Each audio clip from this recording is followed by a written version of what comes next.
From the experience we had so far in Spells of Genesis and the previous experience in selling blockchain assets, people are likely to pay more money if they retain ownership of what they purchase.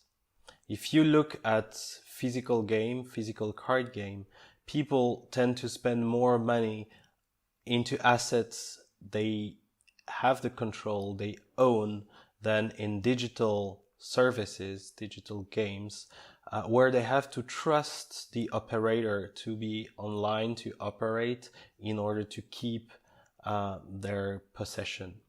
So people will allow a bigger budget on blockchain assets because they have this attribute to be transferable, giveable, and ownable in an unlimited period of time. A good cryptocurrency wallet, should be user-friendly. It should inspire trust for the user. It should explain correctly what is it that the user own, what's the value of it, what can I do with it, where is it useful.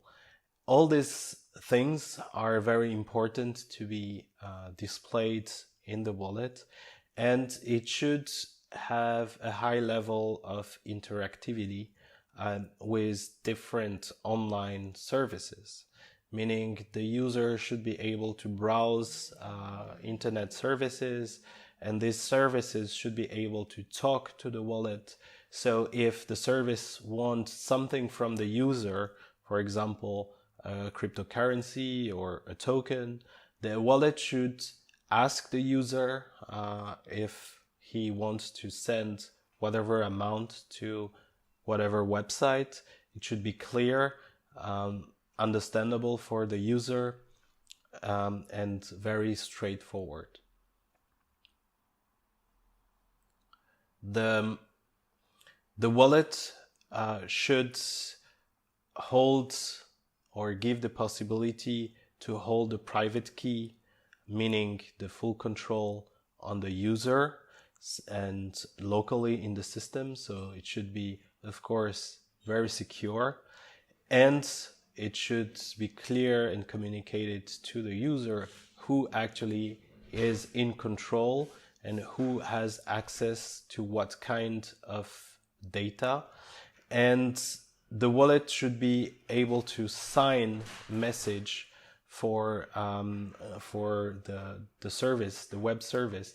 It should be able to authenticate the user in a unique manner, but a very quick and simple manner on the user side.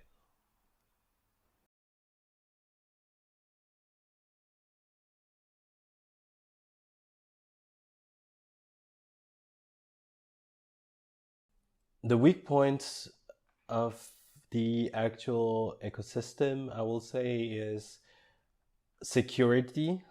Security in a sense that the mobile phones and the different devices we're using are not designed and tailored to hold high sensitive information. Our phones and operating system expose a lot of data about ourselves, about our activities, and they're definitely not designed to protect people's privacy. This means that storing a private key on a mobile phone or a computer, and even worse on a computer, oppose a certain number of risks that the user should understand and should be able to agree with that risk and take the appropriate security measure. One security measure that is also not intuitive for the user is storing his passphrase. So these days all wallets use passphrase, and it's often 12 words passphrase, and they have to be written on a paper. These 12 words should be highly secured from the user, and people are likely to use screenshots or storing their passphrase in a cloud or a node system.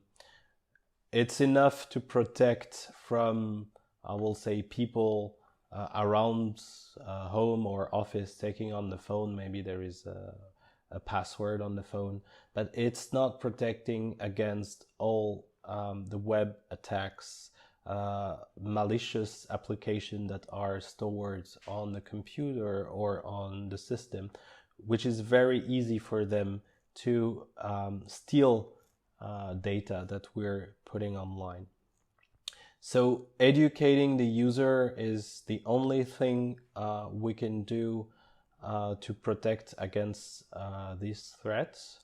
And I believe in the future, more phones constructors will provide phones with secure data enclave processors, because technically it's not that difficult to put high privacy storage, but so far there was no real needs because our data is exposed and everyone it's not a big issue for a lot of people. But when it comes to private keys and sensitive cryptocurrency, then it makes a lot more sense, and it should be developed in the future.